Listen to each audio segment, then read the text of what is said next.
எல்லா புகழும் இறைவனுக்கே, எல்லா புகழும் முருகனுக்கே.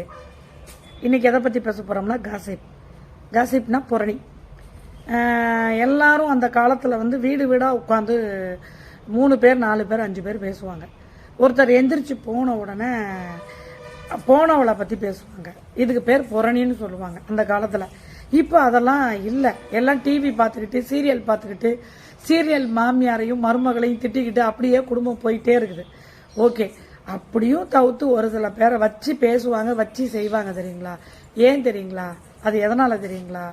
பேசுகிறாங்க, ஐயோ நம்மளை புரணி பேசுகிறாங்களே, ஐயோ நம்மளை இப்படி பேசுகிறாங்களே, ஃபீல் பண்ணாதீங்க. ஏன்னா நீங்கள் வளர்ச்சி அடைஞ்சிக்கிட்டு இருக்கீங்கன்னு அர்த்தம். உங்களோட வளர்ச்சி அவங்க கண்ணை உறுத்துதுன்னு அர்த்தம். ஏன்னா அவங்களால எதுவுமே பண்ண முடியலன்னு அர்த்தம்.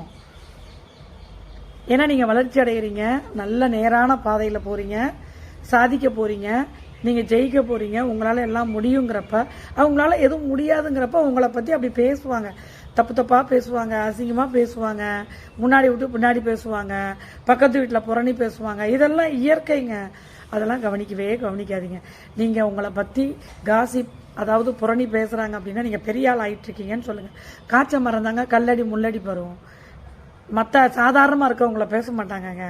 அதனால் நீங்கள் என்ன பண்ணுறீங்க? சரியான பாதையில் போயிட்டுருக்கீங்க, நீங்கள் வளர்ச்சி அடைகிறீங்க, நீங்கள் மென்மேலே வளர போகிறீங்கன்னு அர்த்தம். இப்போ சொல்லுங்கள், காசிப் நல்லதா கெட்டதா?